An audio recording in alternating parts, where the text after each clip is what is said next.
সোহাগদি বকবে না তো? ওটা পৃথিবী শুদ্ধ সবাই পায়। শেখাবার থেকে আমি জানতে শুরু করলাম যে আমাকে ভয় পায়। ভাবতেও পারবে না আমি কি নিয়ে পড়েছিলাম। তো বলছি বটানি। 19 বছর বয়সে আমি একটা বিয়ে করলাম। কোমরে দড়ি বাঁধার ভয়ে আমি গ্র্যাজুয়েশন 20 হলাম, 20 থেকে চাকরি করছি। অভিনয়টা অ্যাক্সিডেন্ট বলতে পারো। তখন উৎপলদা রিনাকে বললেন সোহাগকে বল। অসিত, জগন্নাথ গুহ, জগা এরা দুজনে হঠাৎ আমার বাড়িতে মোমবাতিটা টুস টুস করে মরা ব্যক্তির উপর বেরিয়েছিলে।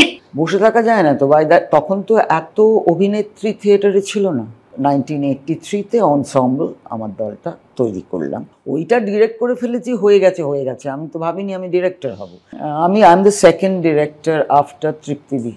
তৃপ্তিদিকে স্টেজে দেখলে তো ভোলা যাবে না, কিন্তু স্টেজের বাইরে দেখো মেবি ভিড়ে তুমি ওকে খুঁজে পাবে না।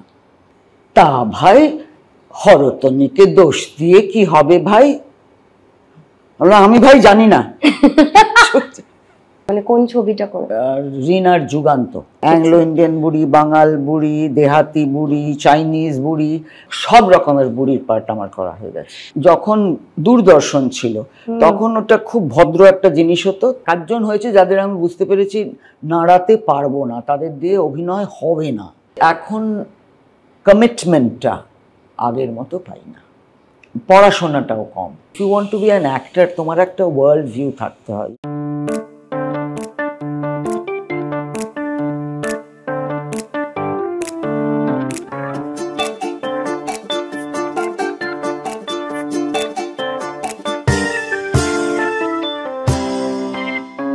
দশভুজা নাশে ভুল তো তার হয়, তার জীবন জুড়ে হাজারো পরাজয়, তবুও তার পথে থামার প্রথা নেই। আগলে যায় সরে চলার খেয়ালে, সীমানা ভোলার দুরাঙা সেই। কপালে লেখা টেখা কিছু নেই, আছে যা তাকে বলে ধপ। কপালে লেখা টেখা কিছু নেই, আছে যা তাকে বলে ধপ। গল্প জুড়ে তার শুরু হলো আবার বৈঠকে বৈঠক। গল্প জুড়ে তার শুরু হলো আবার বৈঠকে বৈঠক।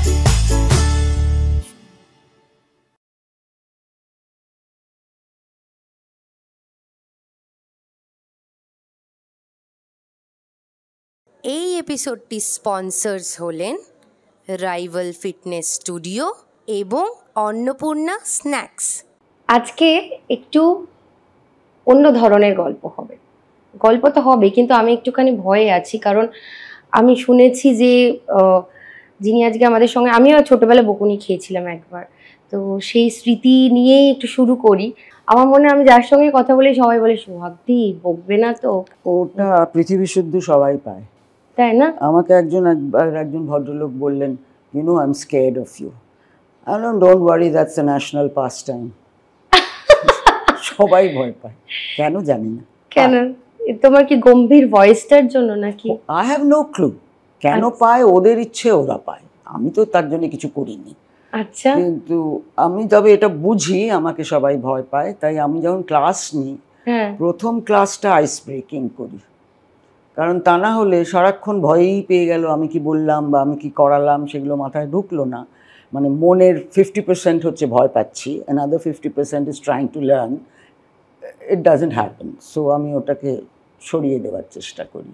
I become jocular, jovial করি।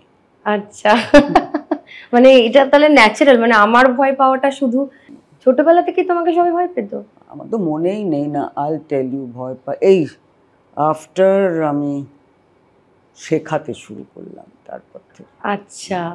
তার আগে খুব ভয় পেত কিনা আমাকে বলেনি, কিন্তু শেখাবার থেকে আমি জানতে শুরু করলাম যে আমাকে ভয় পায়। সবাই ভয় পায়। তাহলে আমরা আইস ব্রেক করার জন্য একটুখানি চা নিয়ে আসি, বলে চা ছাড়া আড্ডাটা ঠিক জমে না। নিয়ে এসো। খাবারও রেডি আছে? এই তো তোমার জন্য আছে একটু হালকা মিনি বার্গার, তুমি বলেছো একদম লাইট খাবার। ফার্স্ট ক্লাস দুজনের জন্য মাকাই বাড়ি first class. Thank you.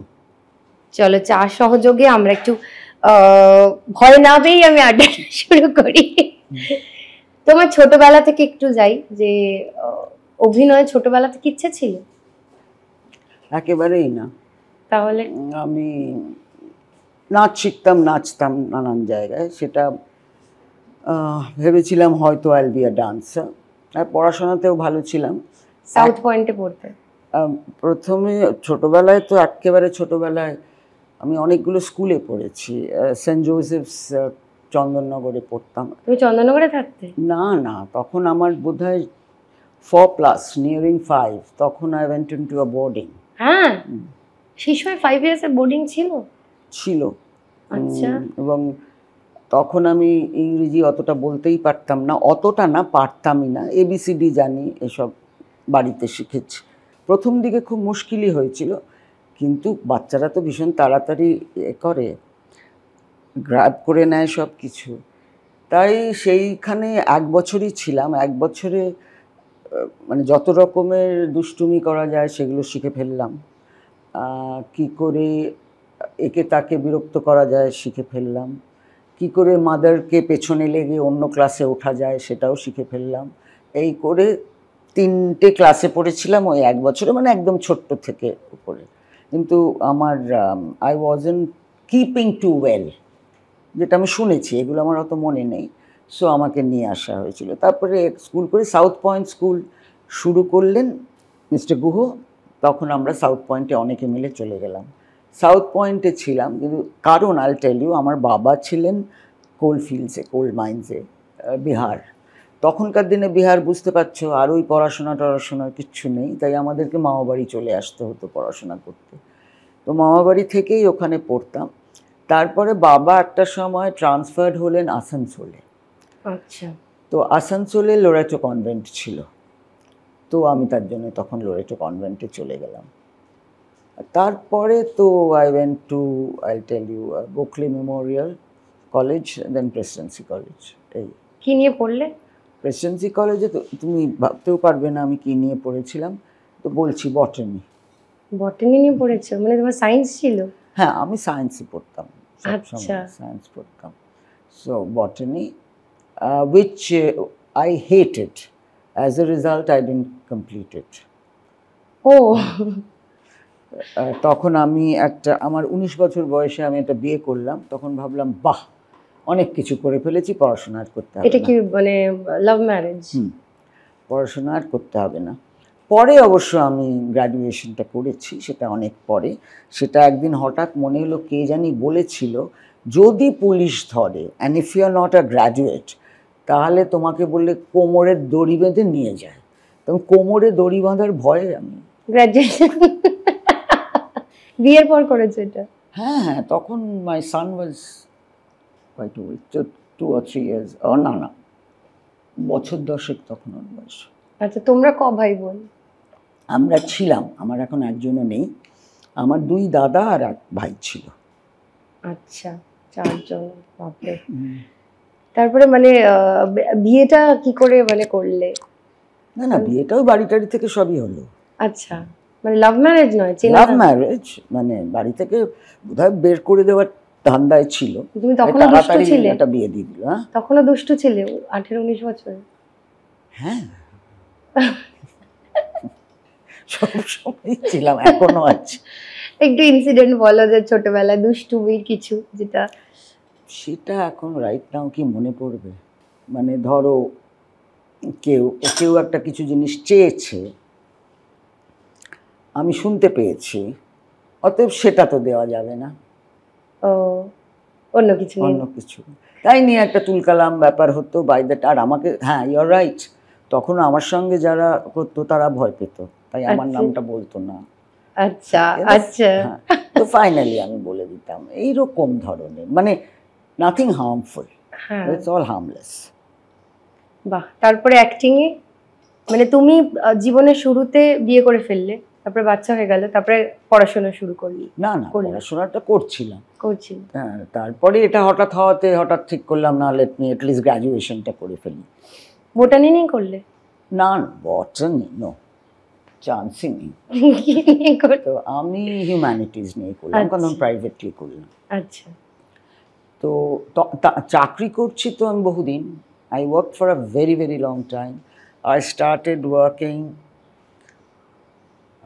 I think 66 তো ডেফিনেটলি সেপ্টেম্বর বা কিছু এরকম সময় থেকে, মানে বিয়েও করেছি 66-এ। 19 বছর বয়সে তুমি কি চাকরি করতে? 19 মানে তখন 20 হলাম, 20 থেকে চাকরি করছি।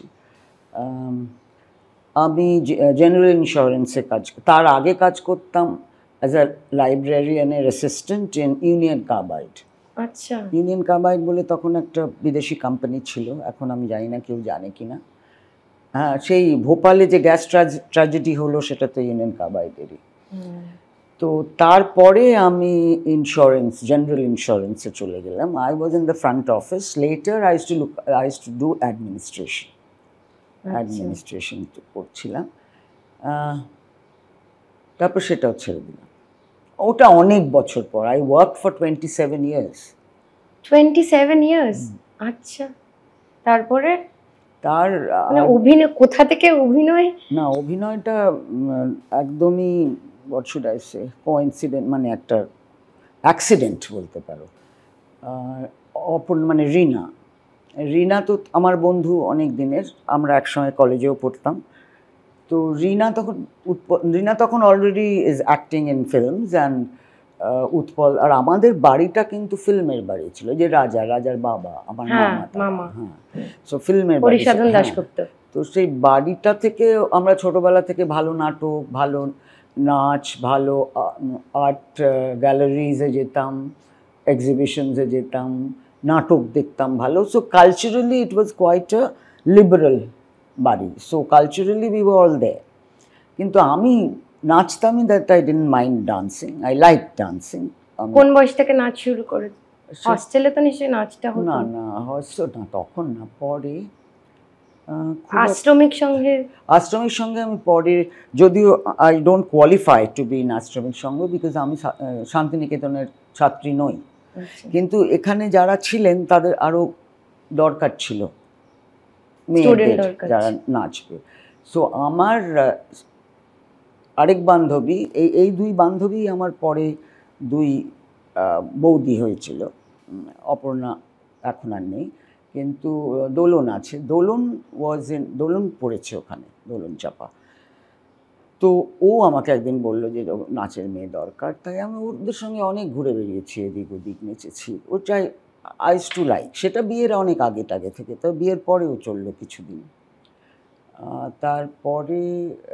তারপরে আর নাচ নিয়ে কিছু ভাবা হয়নি, আর কিছু নিয়েই কিছু ভাবা হয়নি। তো রিনা ইউজ টু তখন করতো, উৎপলদার সঙ্গে নাটক করতো। উৎপলদাকে আমি চিনি স্কুল থেকে, কারণ সাউথ পয়েন্ট স্কুলে উৎপলদা আমাদের ইংরেজি পড়াতেন। হি ওয়াজ আ ফ্যান্টাস্টিক টিচার, খুব ভালো। তাই উৎপলদাকে আমার মনেই ছিল। তো উৎপলদার ওখানে আরও মাঝে মাঝেই উৎপলদা পড়িয়েছেন। উৎপলদা তো কেমন পড়াতেন, মানে ওরকম একটা সুন্দর ভয়েস, বাপরে, ভীষণ ভালো পড়াতেন। তো তখন আমাকে বলতো চল তুই, আমার দূর। আর আমি তখন আরও বেশি ইংরেজি কথা বলতাম। আচ্ছা, এতগুলো বাংলা কথা বলা অসম্ভব, তার উপরে কি তোদের কি এদিকে লাইট, ওদিকে কি, ওসব আমার দ্বারা হবে না, পারবো না। তো তারপরে হঠাৎ, মানে পাকে চক্র, it's not because of me, উৎপলদা আর রিনা ঠিক করলেন যে একটা ইংরেজি নাটকের দল করবেন। তো সেটা শুরু হল, তখন রিনা বললো এটা তো ইংরেজি নাটক, চলে আয়। তখন আর দেখলাম না, যাওয়া যায় না। তখন আর্মস অ্যান্ড দ্য ম্যানের রিহার্সাল হচ্ছিল, আমি তাতে লুকা করছিলাম, যা বুঝি, উৎপলদা যা বলেন তাই করে দিই। কিন্তু ওই মানে নাটকটাও হলো না, দলটাও থাকেনি, হোয়াট এভার রিজন, সেটা আমি ঠিক জানি না। তো হয়ে গেল। তখন উৎপলদার একটা নাটক চলছিল, মানে এলটিজির, লিটল থিয়েটার গ্রুপের, লেনিনের ডাক।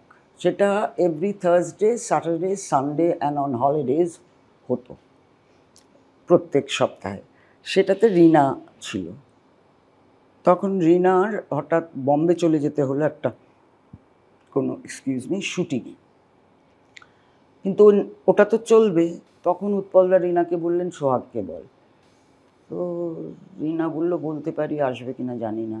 সে অনেক গজ করতে করতে গিয়েছিলাম। 10টা শো দেখেছিলাম ফ্রম দ্য উইং। একটা খুব খারাপ রিহার্সাল দিয়েছিলাম।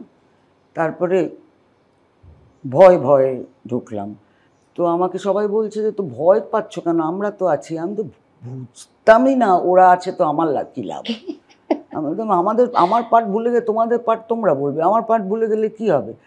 তখন একদম বুঝতাম না যে the whole thing is collective and okay help করতে পারে। তো সেটা আরম্ভ হলো। তো সেটা অনেক দিন করেছিলাম। তখন কটা শো করেছি? 80-90টা শো করেছি। তো তখন যে আমার একেবারে এটাই থিয়েটারই করব এরকম কোনো এই ছিল না। করছি একটা টু হেল্প সামবডি আউট। কিন্তু একটা আরম্ভ হলো জিনিস, সেটা হচ্ছে দ্য মেকানিক্স অফ থিয়েটারটা কী করে হয়, এটা তখন ভীষণ আগ্রহ হতে শুরু করলো।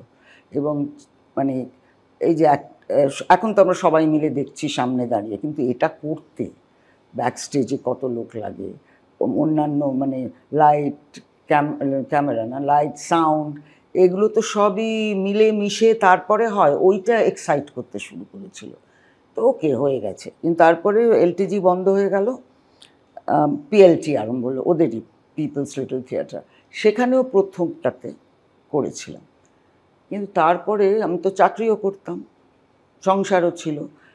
তো দেখলাম ওদের খুব কল শোজ হতো, তো অতগুলো না আর পেরে উঠছিলাম না। সো আমি তখন আর করবো না ঠিক করলাম।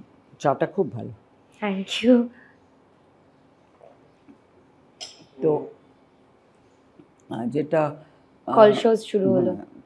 তারপরে হঠাৎ একদিন ওই দলেই অসিত বসু ছিল।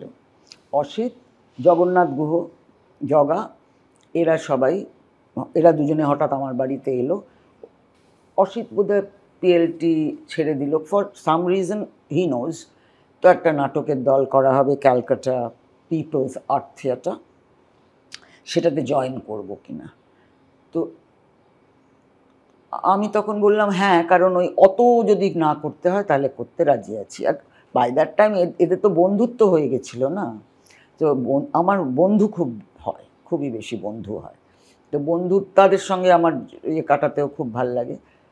তবে একটা কিছু ছিল, আমি বোধহয় কিছু পারতাম, মানে অনেকে অনেক কথা শো করেছো নিশ্চয়ই, না পারলে হ্যাঁ কথা বলতো। হ্যাঁ না, তার মধ্যেও অসম্ভব দুষ্টুমি করেছি। তাই? হ্যাঁ, একদিন আমার যে একজন ছিল, মানে হিরো ছিল আমার, সে মরে গেছে, সে এসছে।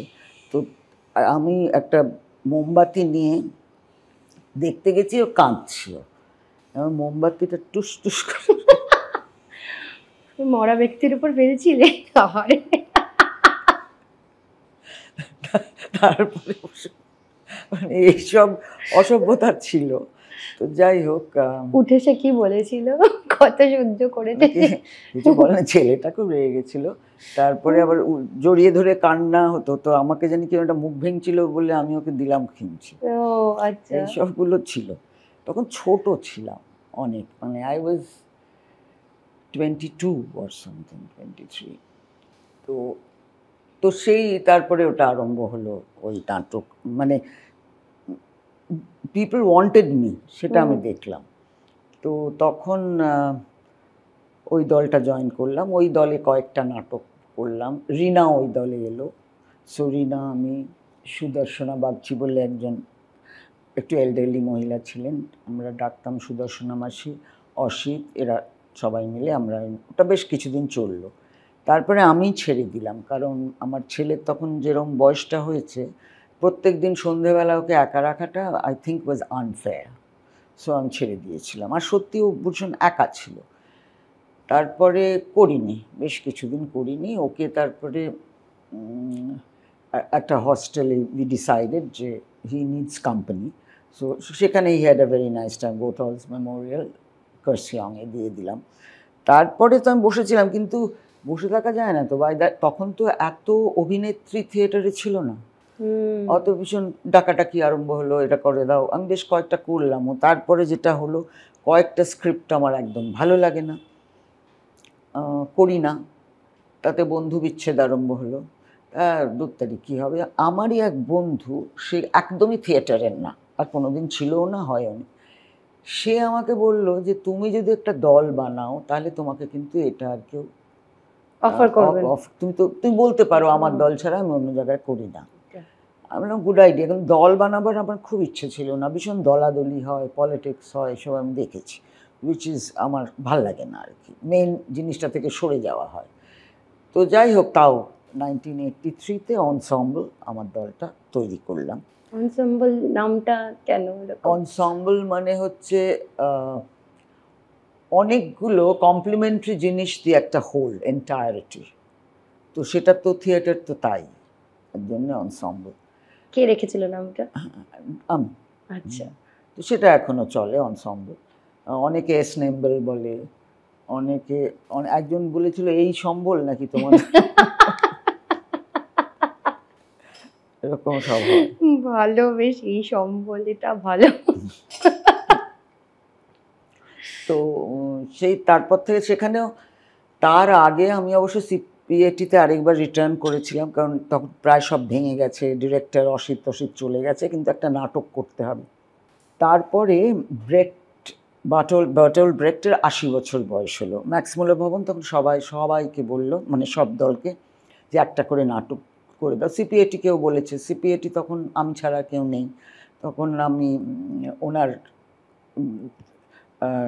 Fear and misery of the third Reich বলে একটা কম্পাইলেশন আছে, সেগুলো হচ্ছে রিয়ালিস্ট থিয়েটার, মানে থার্ড রাইখে জেনারেল যারা wasn't in the regime, nothing, এমনি লোকজনদের কি অবস্থা, যারা চাকরি করে, যারা হয়তো সায়েন্টিস্ট, কেউ হয়তো রাইটার, তাদের কি অবস্থা, মানে থার্ড রাইখে অন্য যারা ইনভলভ না এবং নট ইভেন জুস, তাদেরও কি অবস্থা হয়েছিল, সেই নিয়ে ওনার কতগুলো গল্প আছে।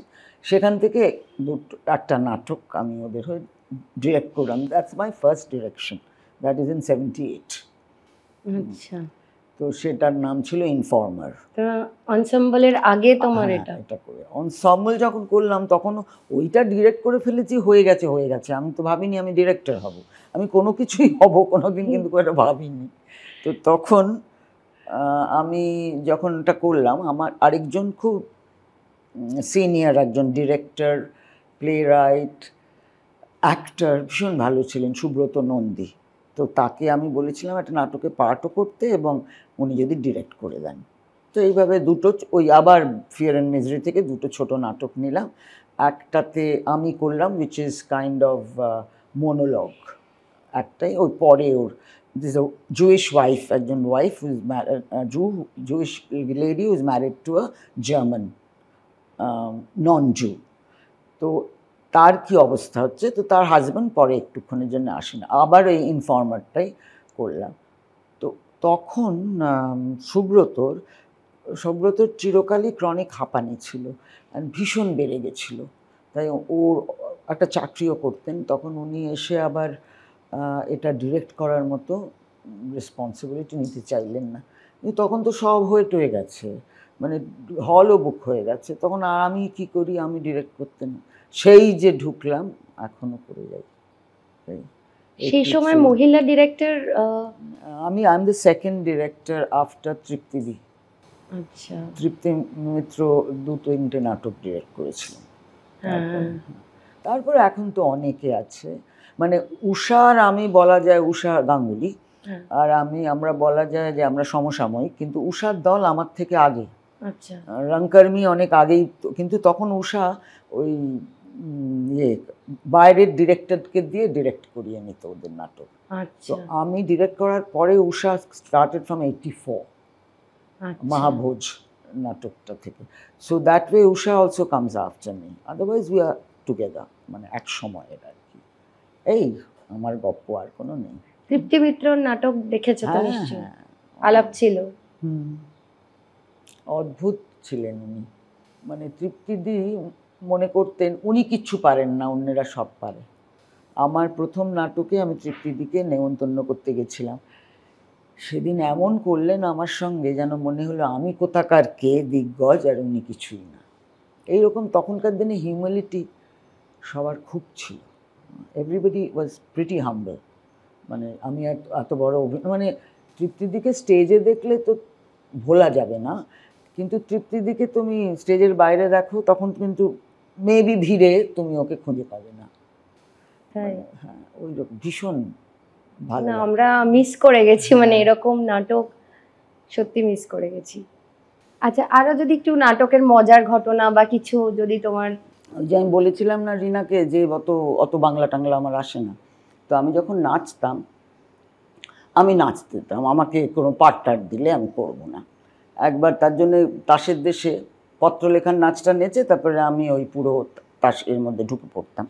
কিন্তু একবার ভীষণ প্রবলেম হলো, আমাকে এতে ইস্কাবনি করতে হলো রবীন্দ্র সদনে, অত বড় হলে শো হচ্ছে।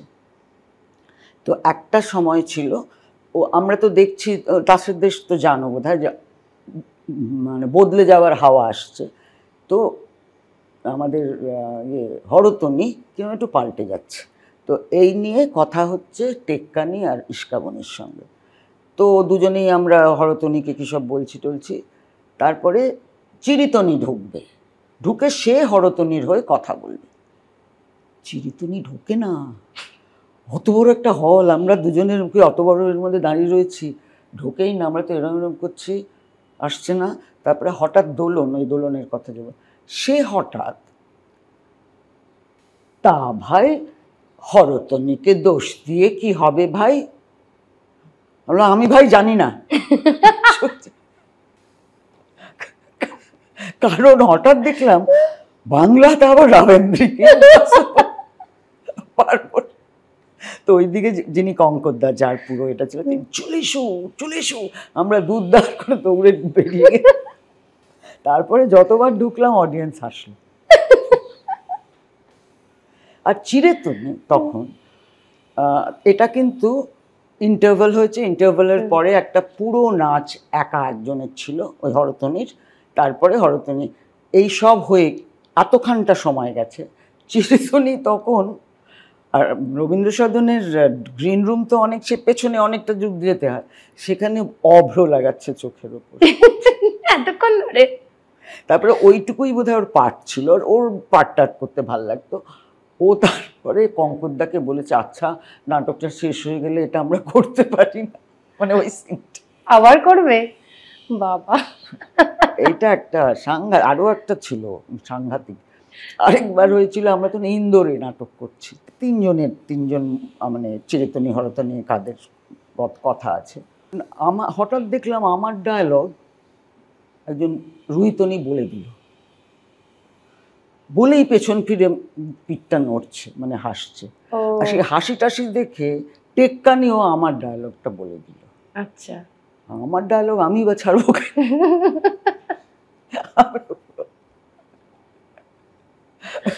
সামনে থেকে কেসা খেল দেখাতা একজন বলল। এইরকম সব মজার জিনিস হয়েছে। ডিরেক্টর হওয়ার পর এরকম মজা করতে পেরেছো তোমার টিম? তখন এই তোমার গম্ভীর হওয়া শুরু হলো নাকি? না, ভয় পাওয়া এসব দুধ অ্যালাউই করি না। আচ্ছা, নিজে মজা করো এরকম? না, যখন I am not always a very stern director, that I am not, কিন্তু when I mean business, it's business, তখন কেউই করতে পারে না সেটা। কি বললাম না যে আমি যেটা করেছিলাম সেটা আমার সঙ্গে এখন কেউ করলে কি করেছিলে সেটা? ওই যে বললাম যে সামথিং লাইক দ্যাট, একটা ডায়ালগ শেষ করিনি আমি। এটা কোন নাটকে? ওই উৎপলদার নাটকটাতে। তাই? ওই যে বললাম একটা খুব খারাপ 10টা শো দেখলাম, খুব খারাপ একটা রিহার্সাল দিলাম, সেটা এইটা। আচ্ছা, ডায়লগ বলেন, ডিরেক্টর বকেনি? উৎপলদা আবার তখন ছিলেন না, এটা শোভাদি কন্ডাক্ট করেছিলেন, শোভা সেন। আচ্ছা, উনি কী করে আমাকে টলারেট করেছিলেন আমি জানি না, বের করে দেওয়া উচিত ছিল, করেন না। তারপরে এবার তার জন্য আমি এদেরকে বলি, দুষ্টুমি করার চেষ্টা করো না, তোমাদের থেকে আমি অনেক বেশি দুষ্টু। So I know when you're looking this side what you're thinking. আচ্ছা, এটা কিন্তু ভালো। আর সিনেমায় কি করে এলে তারপর? হরিসাধন দাশগুপ্ত? না, হরিদার একটা অ্যাড ফিল্মে করেছিলাম, না, এটা চিদানন্দ দাশগুপ্ত, মানে অপর্ণার বাবা। আচ্ছা, উনি একটা ছবি করেছিলেন বিলেত ফেরত। 3টে গল্প ছিল, 3টে ক্যারেক্টার যারা বিলেত থেকে ফেরত এসছে তাই নিয়ে। তো একটাতে আমি করেছিলাম, একজন আর্টিস্ট প্যারিস থেকে শিখে এসছেন, তার স্ত্রী। এটা বাংলা ইংরেজি মেলানো সেরকম একটা ছিল। তো তোমার গ্রুপেও তো বাংলা নাটকও হয়েছে, ইংরেজি নাটকও হয়েছে, তো মানে কি করে ব্যারিয়ারটা কাটালে, মানে বাংলার এই? আমার এটাতে কোনো ব্যারিয়ার নেই, আই হ্যাভ নেভার থট। আচ্ছা, পড়তে পারো বাংলা? কি আশ্চর্য, সরি পড়তে সরি। না না, আমি বাংলা কথা কম বলতাম, দ্যাট ইজ অল। কিন্তু আমাদের বাড়িতে তো বাংলাতেই কথা হতো, এবং আমরা মানে বাংলা সাহিত্য সব দুটো দিকই আমাদের সমানে, দুটো দিকই সমান থাকতো। এখন যেরকম একজন যদি খালি ইংরেজি পারে তাহলে তারা বাংলাটা পারে না, হিন্দিটা পারে না, সেটা ছিল না, সেটা ভেতরে ছিল। তবে এটা ঠিক, বাংলার চর্চাটা আমার আরম্ভ হলো অভিনয় করতে গিয়ে, বাংলার চর্চা আরম্ভ হলো, সেটা ঠিক। আমি নাটকও লিখেছি বাংলায়, মানে whatever I write it's also in Bengali. ইংরেজি নাটক করেছি খুব কম।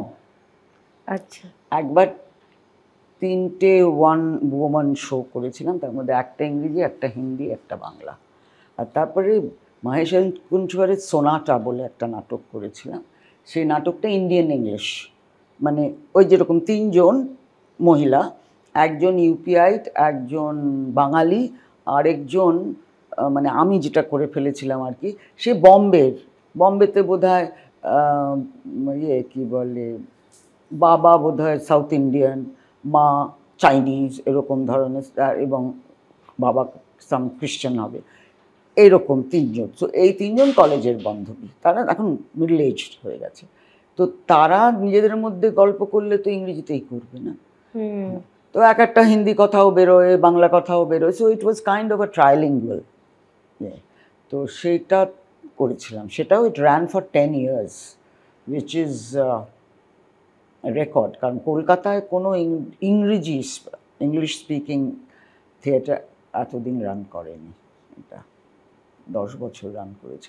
আমাদের বন্ধ করে দিতে হলো, কারণ আমরা যারা করছিলাম আমাদের তো বয়স বাড়তে বাড়তে কোথায় চলে যাচ্ছে, আর ওদিকে you have to be only 45, হয় নাকি? আর আমরা যখন শুরুই করেছি তখন আমরা কেউ 45 না, তার থেকে অনেক বেশি। তো আর আমরা যেটা করতাম কিছু বছর পরে, যে এদের যে বয়স, সেটা একটা ডায়ালগ ছিল, তাতেই বয়সটা বলে, আমরা সেই বয়সটা বাড়িয়ে দিতাম। আচ্ছা, নাটকের মধ্যে। তারপরে কি করে তারপরে অনেকে বলেছিল, কিন্তু অ্যাজ ইউজুয়াল আমার তখন চাকরি নিয়ে পারিনি, করিও নি। আর তারপরে I was into theatre totally, কিন্তু মাঝে সাঝে এসে ডাকতেন, একাত্তা বোধহয় করেছি। হ্যাঁ, তো তারপরে যখন আই স্টার্টেড ওয়ার্কশপিং ফর ফিল্মস, তখন তো আবার ফিল্ম লাইনের সঙ্গে একটা যোগাযোগ সৃষ্টি হলো। তখন বহু লোকে বলেছে, এবং বহু প্রথম ওয়ার্কশপ কবে করলে, মানে কোন ছবিটা করে? রিনার যুগান্ত। আচ্ছা, আমি আমার দলে ওয়ার্কশপ করতাম, এটাই করে নাটক বানাতাম। আমি অনেক নাটক বানিয়েছি ওয়ার্কশপ প্লে। স্ক্রিপ্টটা রেডি হয়েছে ওয়াইল উই ওয়ার রিহার্সিং, তার আগে কোনো স্ক্রিপ্ট নেই। তো তখন রিনার যুগান্তটাতে ফার্স্ট, তারপরে ডান। রিনার সঙ্গেই 10টা ছবি করেছি। তাছাড়া তো বহু আরও, বুদ্ধদেব দাশগুপ্ত, গৌতম ঘোষ, ছেলেটার নাম কি, অঞ্জন, ঋতুপর্ণ ঘোষ। ঋতুর সঙ্গে ওরমভাবে করিনি। ঋতুর সঙ্গে একটা ছবিতে আমি অ্যাসোসিয়েট ডিরেক্টর হয়েছিলাম। I was monitoring acting, that's a fact. সেটা ওই অসুখ বলে একটা ছবি করেছি, সেটাতে। তাছাড়া ঋতুর সঙ্গে আমি অন্য, ও অ্যাডভার্টাইজিং ফিল্মও করতো, সেখানেও I to be associate director. এইভাবে একটা সবার সঙ্গে যোগাযোগ হলো। তারপরে ঋতুও যেরকম বললো সব চরিত্র কাল্পনিকে করতে, অঞ্জন বলল এটাতে করতে, বো barracks is another Anglo Indian চরিত্র করেছে। আমি কত বুড়ি করেছি তুমি জানো না? অ্যাংলো ইন্ডিয়ান বুড়ি, বাঙাল বুড়ি, দেহাতি বুড়ি, চাইনিজ বুড়ি, মানে সব রকমের বুড়ির পার্ট আমার করা হয়ে গেছে। এখন সেদিন কে জানে জিজ্ঞেস করছিল যে আর তুমি এখন কি করছো? আলাম না, কেউ এখনো ভিয়েতনামিজ বুড়ি ভাবেনি, তাই এখনো হচ্ছে না। এইটা বাকি আছে। আর মীরা নায়ারের namesake? I was doing casting for her, আচ্ছা কলকাতা কাস্টিংটা, সেটা করছিলাম। সেটাতে ওয়ার্কশপ না, জাস্ট কাস্টিং। আচ্ছা, প্রথম মানে যখন তোমার কাছে এই নেমসেকের অফারটা এলো, মানে কিভাবে? একজন বম্বেতে একজন মহিলা যে বোধহয় মীরার সঙ্গে একটা কোলাবোরেট করেন, আই থিঙ্ক স্ক্রিপ্ট রাইটিং আর সামথিং, শি কল্ড, যে এখানে আসছে মীরাকে। Somebody in New York told her about me. বাহ, তারপরে তুমি সিরিয়াল কবে থেকে শুরু করলে? সিরিয়াল আগে আমি করেছি, আচ্ছা। ফর দ্যাট ম্যাটার আইল টেল ইউ, যখন দূরদর্শন ছিল তখন ওটা খুব ভদ্র একটা জিনিস হতো, বছরে 4টে সিরিয়াল, 13টা এপিসোড, খুব ভদ্র। তো যোছন দস্তিদারের 13 পার্বণ, তাতে আমি করেছি। তো আমি খেয়ালি দস্তিদারের মা করেছিলাম। আচ্ছা, সো আমার চারিদিকে যে কত পুত্রকন্যা আছে তোমার মানে লাস্ট যেটা করেছি রঞ্জিত মল্লিকের মা। রঞ্জিত এটা সিনেমা, এটা একটা কমেডি, ইটস এ কমার্শিয়াল ছবি। ওটার নাম হচ্ছে লাভ ম্যারেজ। ও, এই যে অঙ্কুশ ছিল, মানে একদম ডিমেনশিয়ার একটা মহিলা, যা ইচ্ছা তাই বলে। একটা তার বর কবে মরে শেষ, কিন্তু হঠাৎ বরকে দেখতে পায় গাছে একটা কি জানি ঝুলছে, ওর ধারণা ওর বর গাছের উপর উঠে বসে আছে, যে এরকম পাগলাটের মতো একটা কমেডি অ্যাকচুয়ালি সেটা। আচ্ছা, তো ওই প্রচুর ওইসব অনেক করেছি। দূরদর্শনের পর সিরিয়াল আবার মানে তারপরেও যখন আরো সিরিয়াল হতো না, মানে ঠিক এরকম না, টানা সিরিয়াল না, টানা না, মানে এক আকাশের নিচে এরম ধরনের যে সিরিয়ালগুলো হতো, যেটা এই গোছের সিরিয়াল নয়, এখনকার মতো। হ্যাঁ, এখনকার মতো না। তখন এখন দুটোতে করেছিলাম সিরিয়াল।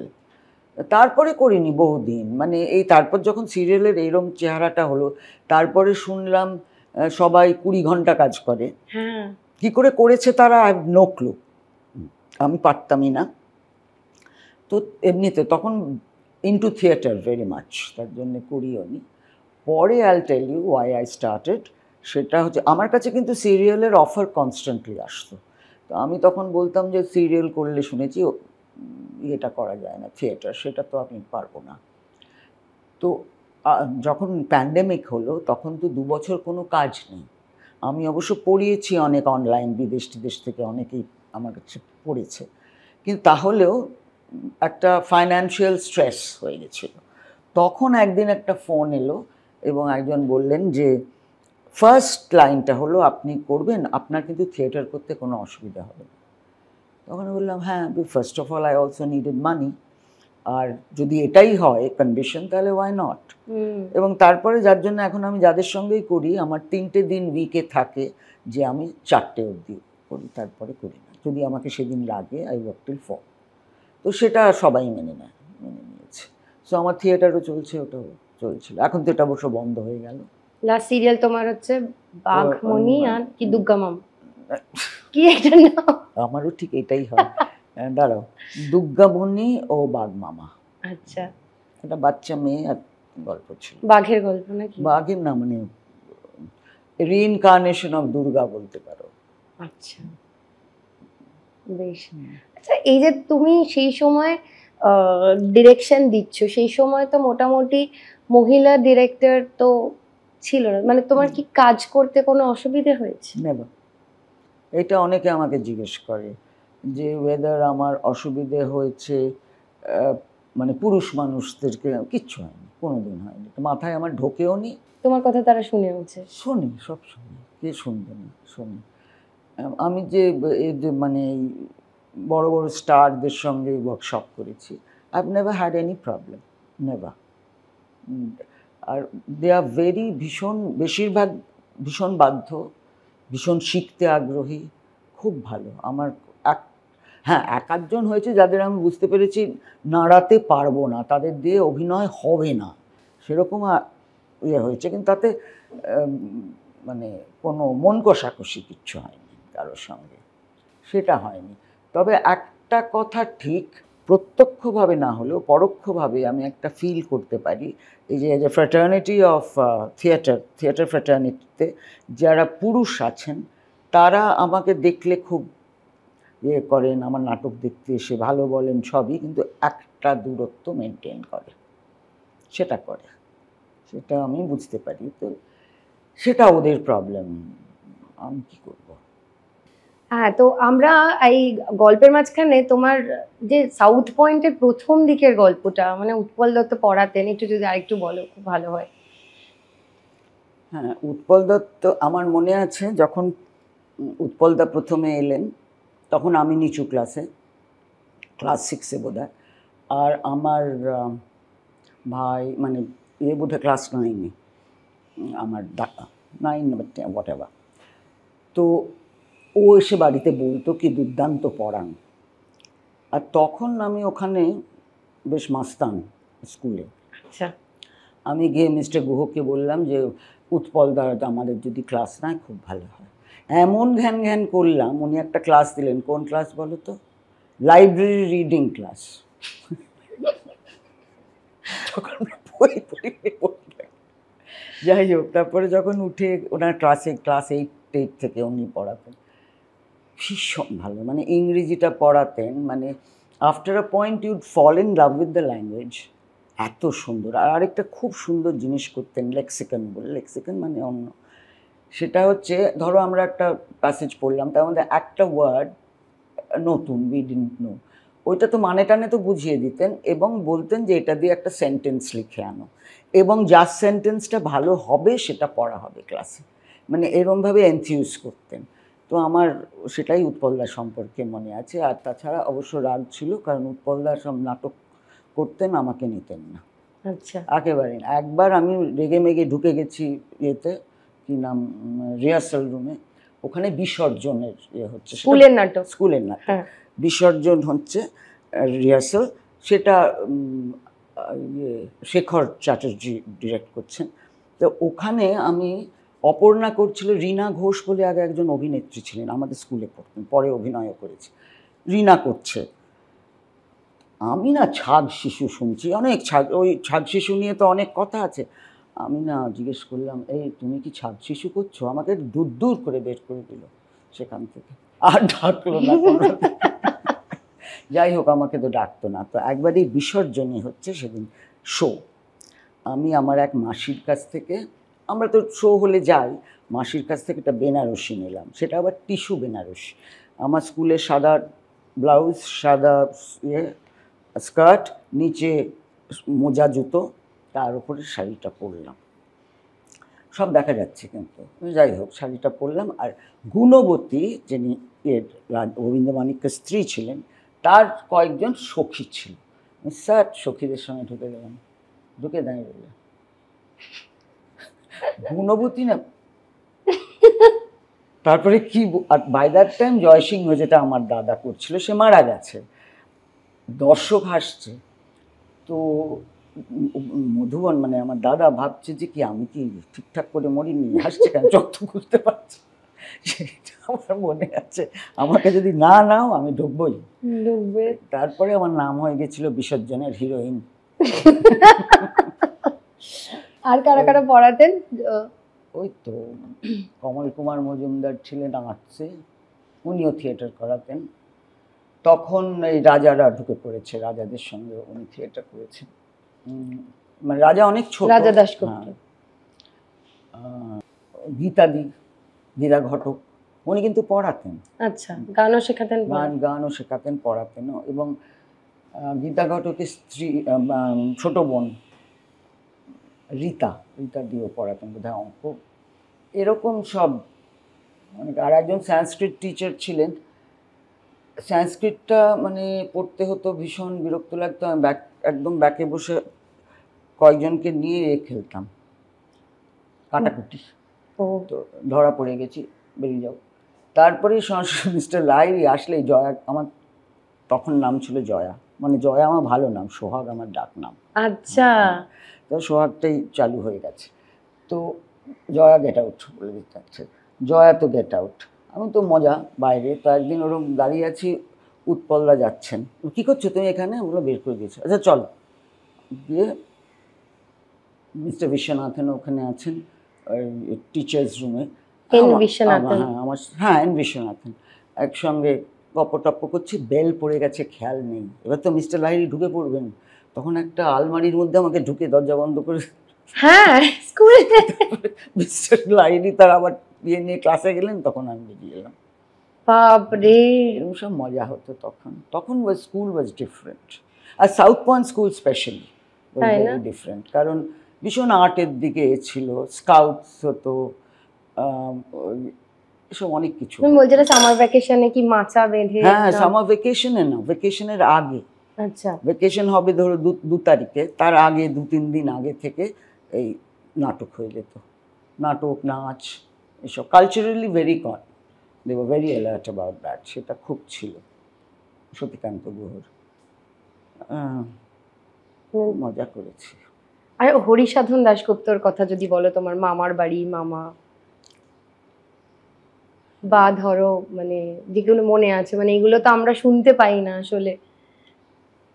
হ্যাঁ, হরিদা ভীষণ ফান লাভিং ছিলেন। আমাদের বাড়িটা, তোমার মামা ছিল? উনিও মামা, আমি দাদা দাদা বলতে? আচ্ছা, সব মামাদের দাদা বলতাম। মাসিকে দি এখনো বলিস, নি এখনো জীবিত।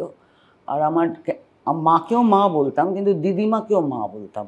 আর আমার 2 দাদা, তারা দিদিমাকে মা বলতো আর নিজের মাকে দিদি বলতো। মন্দি, মনুর নাম ছিল মন্দি।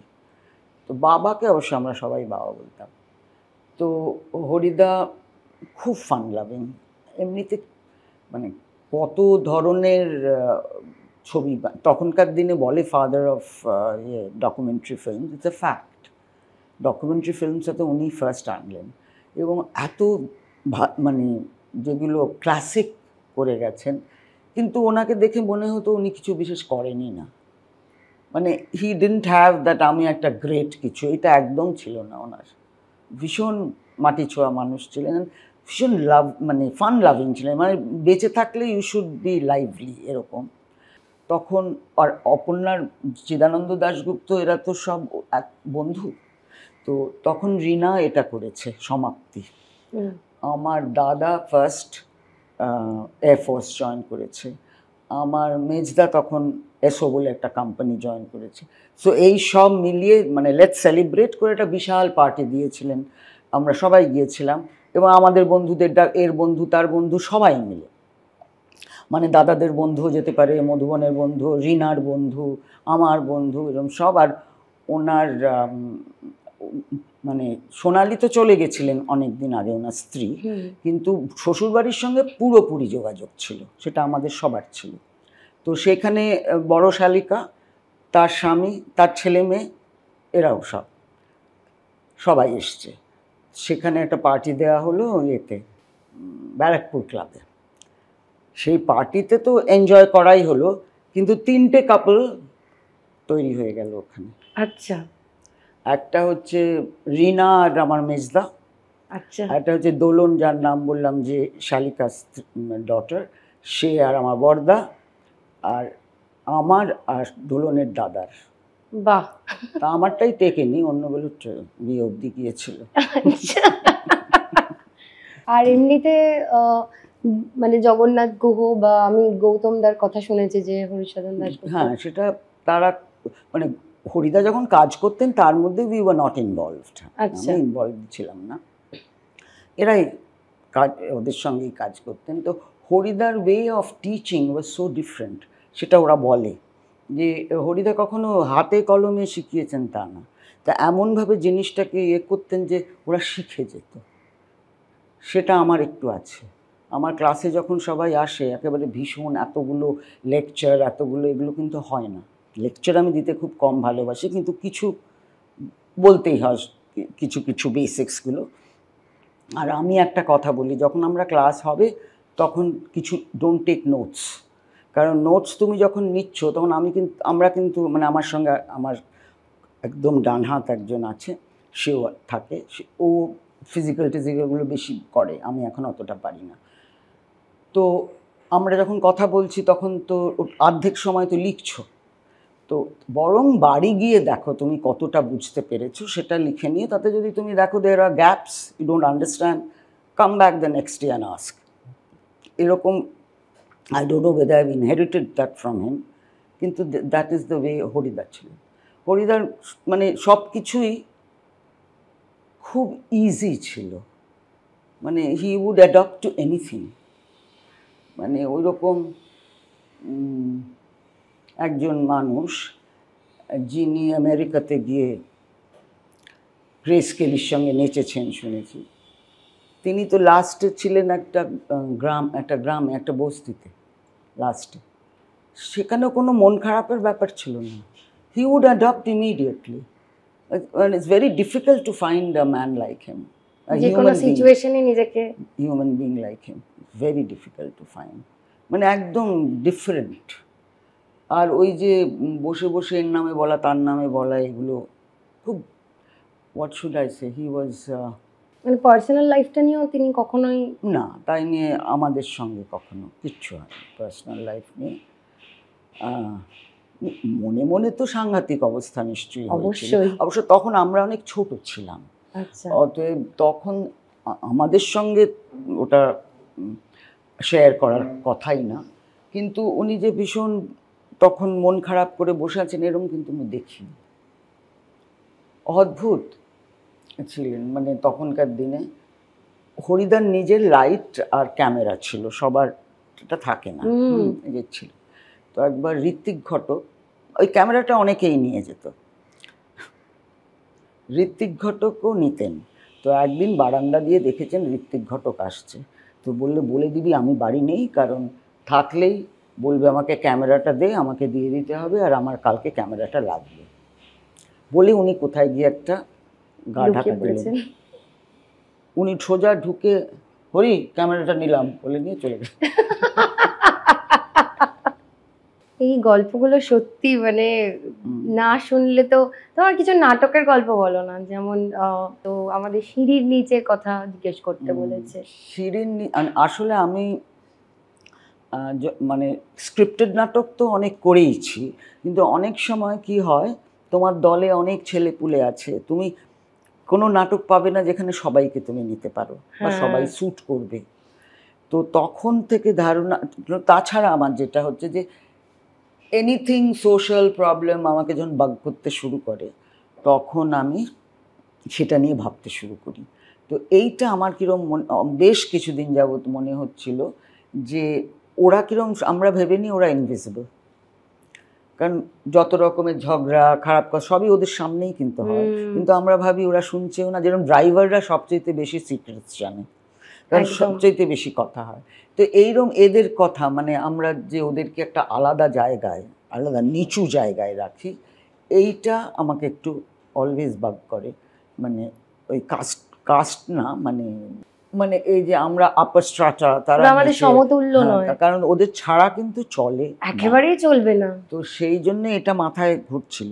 তখন একটা হাই রাইজ বিল্ডিং, তার অনেকগুলো ফ্ল্যাটের নানান ধরনের লোকজন, তারা সব একটা সন্ধেবেলায় এসে নিচে আড্ডা টাড্ডা মারে, কেউ লিফটম্যান, কেউ মালি, কেউ সিকিউরিটি, কেউ ড্রাইভার, কেউ মানে থাকে কি যেন বলে 24 আওয়ার্স কাজ করে, কেউ ঠিকে আসে যায়, এরম সব লোক, মহিলা পুরুষ সব মিলিয়ে এদের নিয়ে। আর আমি মালিক পক্ষকে ভ্যানিশ করে দিয়েছিলাম, মানে তাদের দেখা, তারা ইনভিজিবল, তাদের কথা খালি ফোনে শোনা যায়, চলে এসো গাড়িটা নিয়ে, ফোনে নিজেদের মধ্যে বলতে গিয়ে এই কাজের লোক সম্পর্কে যা বলছে, আবার বলছে ওকে ছাড়া চলে না, এরম সব। আর ওরা যদি কখনো দিয়ে যায় আমরা দেখতে পাই না, কিন্তু এরা যখন সরে টরে দাঁড়ায় বোঝা যায় যে ওরা যাচ্ছে। পরে যেটা এরম দাঁড়াবে সেটা তো তখন জানিই না। তার মধ্যে আবার একজন আছে, মানে একজন অ্যাক্ট্রেস আছে ওখানে, তার মানে কম্প্যানিয়ন কাম হেয়ার ড্রেসার, সে আবার নিজেকে একটু তার মধ্যে হায়ার আচরণ মনে করে আর কি। এদের মধ্যে এরাও আছে, আবার একটা ওইখানে গেস্ট হাউস আছে, তার গেস্ট হাউস কিপার সেও আছে। তারপরে এইটা আমরা আস্তে আস্তে করতে then we made it into a musical also, মানে ওরাই গান টানগুলো গায়। গল্পটা হলো যে একটা মারোয়ারির বাড়িতে চুরি হয়েছে, হুম আর চুরি হওয়ার পরে পুলিশ এসছে। পুলিশ এসে তো ওর বাড়িতে যে কাজ করে তাকে তো করেছে, এবং সবাই কাজের লোক যারা তাদেরকে ইন্টারোগেট করছে। ইন্টারোগেশন আমি দেখিয়েছি, পুলিশকে দেখাইনি, ওরা কথা বলে।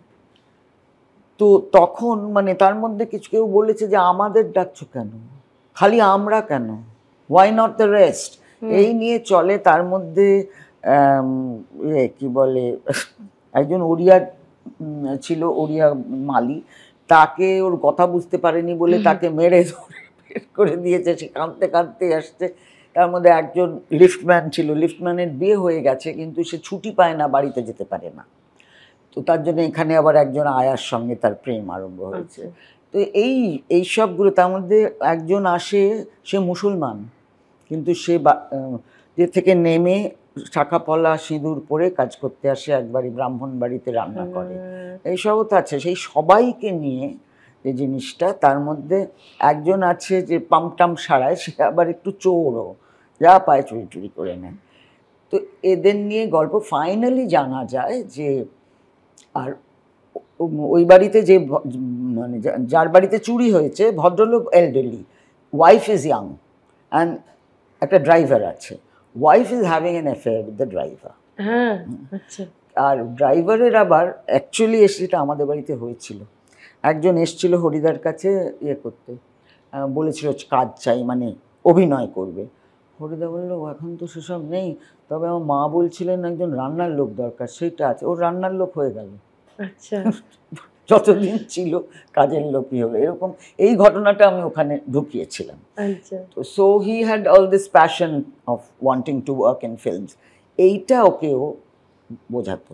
এবং চুরিটা কিন্তু উনি করেছেন, ওই টাকা পয়সা এগুলো নিয়ে, যাতে পালিয়ে গেলে দে ক্যান বি সেফ।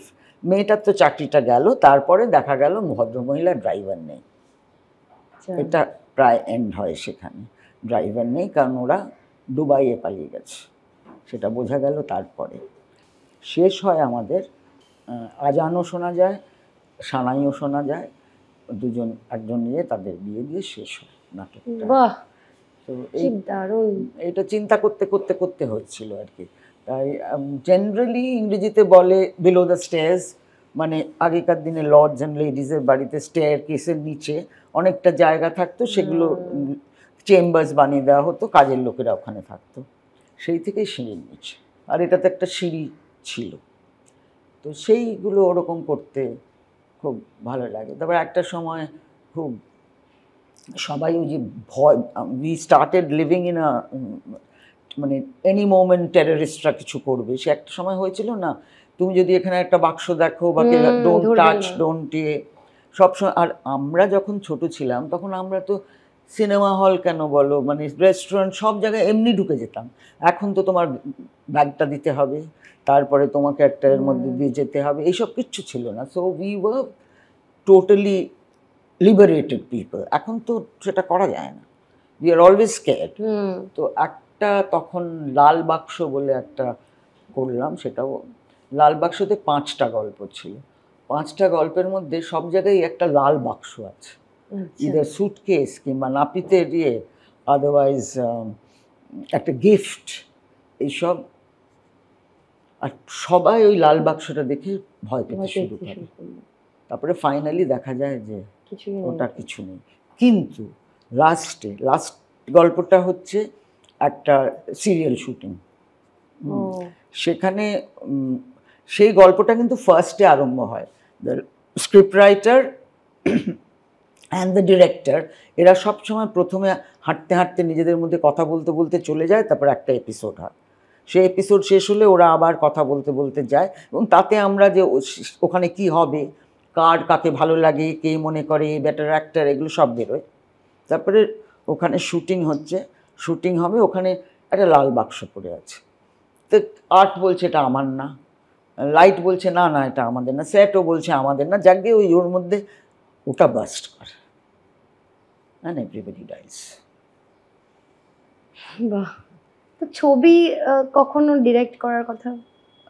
একটা আমি বহুদিন আগে ওই চ্যানেল 8-এর জন্যে, তখন চ্যানেল 8-এ করতো কি 6টা এপিসোড করতো, তো 6টা এপিসোড আমি করেছি।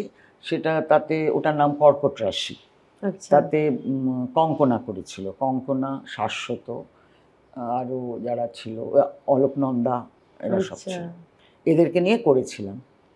সেইটা 6টা তো হয়ে গেল, কিন্তু পরে ওরা না গেঁথে ওটাকে একটা ফিল্ম করে অনেকবার চ্যানেল 8-এ দেখিয়েছে। এখনো আছে কিনা জানি না, কিন্তু ওটার নাম কর্কট রাশি। সেটা আমারই গল্প, আমারই স্ক্রিন প্লে, আমারই ডিরেকশন। আর কিছুদিন আগে একটা শর্ট ফিল্ম ডিরেক্ট করেছিলাম। আচ্ছা, সেটা কি ইউটিউবে আছে? হ্যাঁ, কি নাম? The sorrow of love. আচ্ছা, ওটা বাংলায়, ওটা ইয়েটসের একটা কবিতা, দ্য সরো অফ লাভ থেকে। ওইটা আর কি love and loss the time of corona. আচ্ছা, আর ওটা অন কি বলে, সেম সেক্স। আচ্ছা, বাহ, দেখো 16 মিনিটের। হ্যাঁ দেখবো, আমার তো শর্ট ফিল্ম দেখতে খুবই ভালো লাগে আজকাল। ওইটা করেছিলাম, তা না হলে মানে আমার খুব সত্যি কথা একটা জিনিস, আগ বাড়িয়ে অনেক কিছু করাটা ভালো লাগে না। নেই। গল্প লেখো এমনিতে? হ্যাঁ, গল্প লেখো? কিচ্ছু লিখি না, গল্প লিখি না, কিন্তু এই নাটকগুলো লিখতে ভালো লাগে। তখন চিন্তাটা যখন এসে যায় তারপরে সেগুলো লিখি। গল্প অনেক কাল আগে। এখনকার রাজনৈতিক সিচুয়েশন নিয়ে কিছু? ভীতি নাটকটা দেখে যেও, তাহলেই বুঝবে। আচ্ছা। আর আরেকটা নাটক, ওটা টার্কিশ, ধস বলে একটা নাটক করি, মানে ওইটার মতো হাইট অফ ফ্যাসিজম আর নেই। সেটা হচ্ছে একটা বরফ জায়গায়, মানে পাহাড়ে বরফ থাকে, বরফ পড়ে ঠান্ডা জায়গায়। বোঝানো হয়েছে যে চিৎকার জোরে কথা বললে বরফ পড়ে যাবে, পড়ে গ্রামটা, এই ভয়ে সবাই সব সময় আছে। তো ফাইনালি চিৎকারও হয়, সবই হয়, বরফ পড়ে না।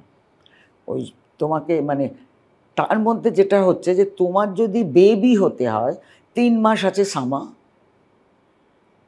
সামারে তোমার বেবি হয়ে যেতে হবে, কারণ সে বেবি চিৎকার করলো, মা চিৎকার করলো, তাহলে কিছু হবে না। কিন্তু অন্য সময় হলেই সেই মাকে একটা কফিনে পুড়ে ফেলে দেওয়া হয়।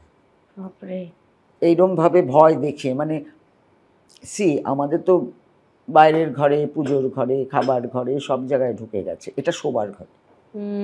এটার গল্পটার মধ্যে একজন প্রেগনেন্ট একটা কাপল, কিন্তু তার প্রিম্যাচিওর বার্থ হবে। তো প্রিম্যাচিওর বার্থ, তো ওরা বলছে আমাদের তো দোষ নেই, মানে they even tell you when to cohabit, তো দোষ নেই। সে দোষ মানছে না যারা এসছে, যারা ওখানকার কাউন্সিল মেম্বার্স যারা, কিন্তু এরা ভয়টা দেখিয়েই রেখেছে যে কেউ যাতে রিভোল্ট না করতে পারে। কিন্তু ফাইনালি রিভোল্টই হলো, সেটা যেটা হওয়ার সেটা হবে, আটকানো। সেটাও দেখতে পারো। That's all over the world, এগুলো হচ্ছে এখন। হ্যাঁ, সেটা অল ওভার দ্য ওয়ার্ল্ডের একটা ইয়ে। আর ভীতিটাও ওয়ার্কশপ। সেটা হচ্ছে ওই যে বললাম না, কি নাম, বার্টল ব্রেক্সটের জুইশ ওয়াইফ অ্যান্ড আরেকটা, ওই দুটো মানে কি বলে ফ্যামিলি, দে আর ফ্রেন্ডস, এটা আমি করেছি। তখন কি অসুবিধা ছিল, সেই অসুবিধাটা একদম এখন এখানে নিয়ে আসা। এখনকার যে নতুন জেনারেশন, তাদের সঙ্গে তোমার কাজ করতে কেমন লাগছে? একটা প্রবলেম আছে, সেটা কিছু করার নেই, এভলিউশনে সব তো চেঞ্জ হয়, society changes all the time. হচ্ছে এখন কমিটমেন্টটা আগের মতো পাই না, পড়াশোনাটাও কম। মানে I am not talking about কে বিএ পাস করলো, কে ডাক্তার, না। তো জেনারেলি একটা, মানে if you want to be an actor, তোমার একটা ওয়ার্ল্ড ভিউ থাকতে হয়। You have to be a very conscious person who knows what is happening all over the world and what is happening to you, next family, society, সব। সেই ক্ষেত্রে তারা একেবারেই মানে বেশিরভাগ সময় অন্ধ, এইটা একটু ফিল করি। তার মধ্যে যে 19-20 নেই তা নয়, দেয়ার আর সাম হু আর গুড, কিন্তু জেনেরিক বলতে পারবো না, কিন্তু এইটা একটা ফিল করি, কমিটমেন্টটা কম। আচ্ছা, চলো এবার তাড়াতাড়ি আমরা একটা ঝটপট আগুনে ঝাঁপ দিয়ে র্যাপিড ফায়ার করে ফেলি। ও বাবা, র্যাপিড ফায়ারটা একদম খুব ইজি, খুব ইজি। তোমার এখনো অবধি কাজ করা প্রিয় চরিত্র? প্রিয় চরিত্র, ও গুডনেস, এটা তো হ্যাপিড ফায়ার কোথায় হলো, ভাবতেই তো শুরু করেছি। যারা দাঁড়ায়, নন্দর মা। নন্দর মা? হ্যাঁ, ওই সব চরিত্র কাল্পনিকে। আচ্ছা। কাজের বাড়িতে কাজের লোক নন্দর মা, সে বাংলাদেশ থেকে এখানে চলে এসছে। তাহলে বাংলাদেশি চরিত্রটা তোমার পছন্দ? বাংলাদেশি মা না, ও চলে এসে এখানেই কাজ করে। আচ্ছা। কোন জিনিসে সবচেয়ে ভয় করে? মাকড়সা। হ্যাঁ, নাথিং এলস। আমি যার জন্য কোনোদিন স্পাই হতে পারবো না, কারণ আমাকে যদি ধরে নিয়ে মাকড়সা দেখায়, আমি তো সবটা বলেই দেবো, তারপর আরো বানিয়ে বানিয়ে বলে দেবো। এটা ভালো। পৃথিবীর কোন ডিরেক্টরের সঙ্গে কাজ করতে পারলে বেশ ভালো লাগতো, এরকম কখনো ফিল হয়েছে? আমার না এইসব খুব একটা ফিলিং হয় না। রোলেন জোফের সঙ্গেও তো কাজ করেছি। পৃথিবীর কোন ডিরেক্টর, এটা আমার চিন্তায় নেই, খুব একটা চিন্তায় নেই। না। তোমার এমনিতে ধরো কন্টিনেন্টাল, বাঙালি, আর ধরো একটু স্পাইসি, ধরো মোগলাই টাইপের খাবার, কোনটা বেশি পছন্দ? খাবারই খুব একটা পছন্দ না। কি খেতে ভালো লাগে? Not a foodie at all. চা খেতে খুব ভালোবাসি।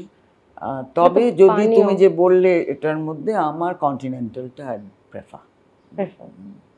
যদি নাটক মানে মানে চাকরি করার আগে করতে, তাছাড়াও যদি মনে হতো ছোটবেলাতে কি হতে চেয়েছিলে, মানে নাটক না করলে, চাকরি না করলে? আমার তো ডাক্তার হওয়ার কথা ছিল। আচ্ছা। আমার বাবা মারা গেছেন when I was very young, 63-তে। তারপরে 64-এ আমার কলেজ যাওয়া, 64-এ আমার ভেলোরে সব ঠিক হয়ে গেছিল। কিন্তু আমার মা ওয়াজ ভেরি কোয়াইট ইয়াং। মা তখনকার দিনের ভেলোর খুব দূরে, এখন তো সবই কাছে হয়ে গেছে, স্যার যেতে দেননি। কিন্তু সেটা বাদ দাও, I'd love to be a ভেট।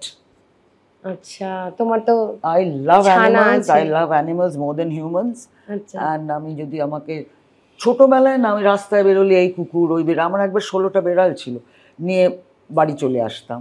সেসব দেখে টেকে মা বাবাদেরও ভাবা উচিত ছিল। আমাদের সময় মা বাবারা বা কেউই ঠিক দিকে দিত না, মানে পড়াশোনায় মোটামুটি ভালো, বেশ চলছে, এই অবধি। আমাকে ভেট করা উচিত ছিল। এখন কজন ছানা আছে? এখন একজনই আছে, ছিল 3 জন। তার নাম কি? ওর নাম আহ্লাদ। আহ্লাদ। আচ্ছা। তো তাছাড়া I love animals as such. এটা ডগ? ডগস তো আছেই, ডগস, ক্যাটস, গোটস, এভরিথিং। আমার সব অ্যানিমালস ভালো লাগে। আমার একদম সাপটা খুব একটা লাগে না, আই ডোন্ট লাইক। মাকড়সা ভালো লাগে? পোকা তাও আই এম নট সো মাকড়সা দেখলে আমি ফিনিশড। কিন্তু আরশোলা গায়ে উঠলে তো বিচ্ছিরি, সো ইউ গেট একটু ঘেন্না করে, কিন্তু ভয় লাগে না। অনেকে টিকটিকি দেখলে কিরম ডিগবাজি খায়, আমার ওসব কিছু হয় না, ওগুলো আমার। শেষ আমাদের প্রশ্ন, এবং খুব ভালো লাগলো। শুধু হ্যাঁ, আমরা কিছু গিফট দেব তোমাকে। হাটারি গ্রিলসের তরফ থেকে আছে 750 রুপিজের একটা ভাউচার। ডেজের তরফ থেকে আছে 30% ডিসকাউন্টের একটা ভাউচার। প্রতিক্ষণের তরফ থেকে আছে 30% ডিসকাউন্ট ভাউচার। লাস্ত্রাদা সুমিতাদি পাবলিকেশন, তার তরফ থেকে আছে 30% ডিসকাউন্ট ভাউচার। রাইভাল ফিটনেস, তার ইয়ারলি প্যাকেজের উপর 20% ডিসকাউন্ট ভাউচার। রাইভাল ফিটনেস, এটা একটা জিম। ও বয়, কি বোরিং লাগে। আর আমার তরফ থেকে আছে একটা 1000 রুপিজের ভাউচার। আর একটা আছে, এসো ডিরেক্টর, একটু সামনে এসো, তুমি নিয়ে এসো। আচ্ছা, এদিকে আছো। অন্নপূর্ণা স্বাদিষ্টের তরফ থেকে আছে গিফট হ্যাম্পার। দারুণ লাগলো, আর আমার সত্যি ভয় কেটে গেল। মানে আমি শুরুটা করেছিলাম ভয়ে দিয়ে, যে সত্যি তোমাকে দেখলে বেশ ভয় লাগতো, এবং বুঝলাম যে সবাই ভয় পায়, কিন্তু দেখলে এখনো সবার লাগে, আই ডোন্ট নো হোয়াই লাগে। না, আমি একদিন দেখেছিলাম, আমি না একটা অন্য কথা চিন্তা করতে করতে এরকম ভাবে তাকিয়ে রয়েছি, চিন্তা করতে, ওখানে দুটো ছেলে কথা বলছিল, হঠাৎ এদিক ওদিক তাকিয়ে চলে গেল, ভাবলো আমি ভীষণ রেগে গেছি, ওরা কেন কথা বলছে। দারুণ একটা এপিসোড হলো এবং খুব মজা পেলাম, খুব হাসলাম, পুরোনো কথা জানতে পারলাম, যেটার জন্য সোহাগদিকে অসংখ্য ধন্যবাদ। এবং তোমরা না বলে সত্যি কথাগুলো জানা যায় না, আর সেটার জন্যই আওয়ার বৈঠকে বৈঠক। থ্যাংক ইউ সময় দেওয়ার জন্য, ভালো থাকবে এবং তোমরা খুব ভালো থেকো সবাই। Thank you. আমাদের এই পর্বের প্রশ্ন হলো, আমাদের আজকের অতিথি সোহাগদিকে ভয় পায় সবাই, সোহাগদি কিসে ভয় পায়? ঝটপট উত্তরটি দিয়ে দিন নিচে দেওয়া মেল আইডিতে, এবং অনুষ্ঠানটি ভালো লাগলে অবশ্যই শেয়ার করুন এবং সাবস্ক্রাইব করুন। ধন্যবাদ।